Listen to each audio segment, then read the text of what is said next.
El Paso police officials say an officer's use of force against a 10-year-old girl was reasonable. The girl was threatening to hurt herself and an officer shocked her with a taser gun. Investigators say the girl's parents called 911 because they couldn't control their daughter, who had a knife. She ran away before police arrived.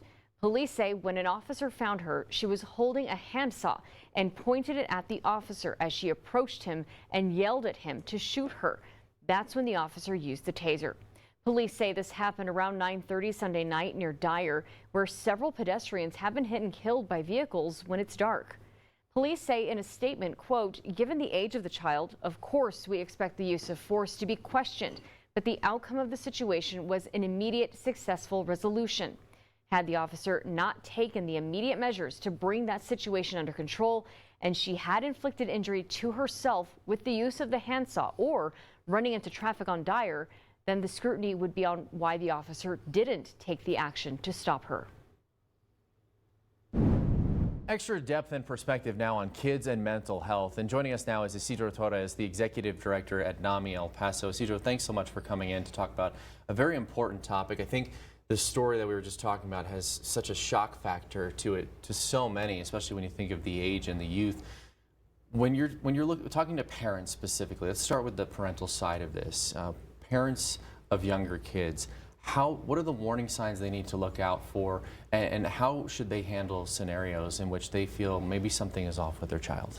Yes, 100%. You know, it's definitely a scary, big, complicated subject, but I think some of the warning signs that we can look at in our youth is, you know, if we're feeling them withdrawn, maybe they're not talking to their friends, they've withdrawn from the family, they're isolating themselves, they're not doing things they used to, their hobbies aren't the same, their like extra activities aren't the same.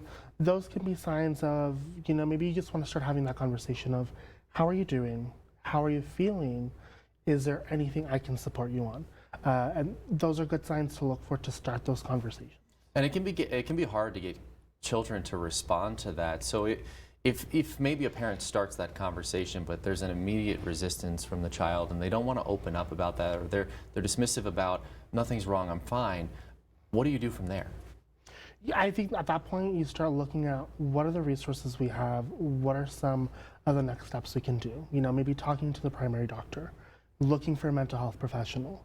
Are there resources within their school that are already there that can help guide the child through what they may be feeling, emotions that they're maybe not comfortable talking to mom and dad or their parents about, and really taking those warning signs seriously before it gets worse and before something happens.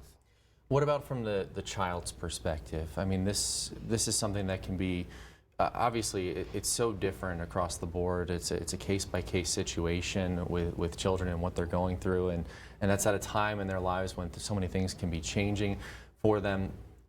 Their first instinct or their first desire may not be talking to their parents about it. So if they're feeling something different, how does a younger child go about this?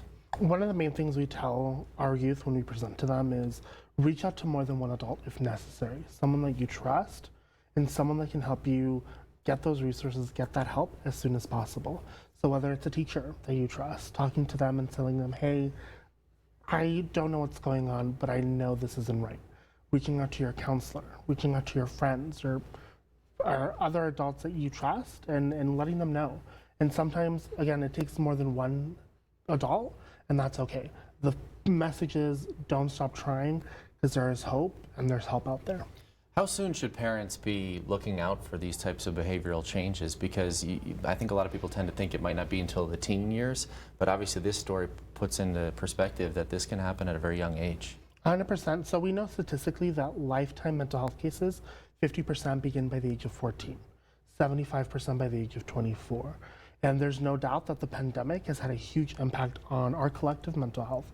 So it's definitely important from when you're able to communicate with your child to start talking about emotions, feelings, and how to process those in healthy, positive ways and continuing those as they get older. Isidro Torres, the executive director at NAMI El Paso, thank you so much for taking some time tonight. Thank you for having me.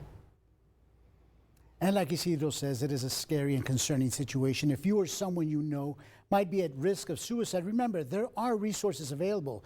You can call the National Suicide Prevention Lifeline at the number on your screen. That's 1-800-273-8255.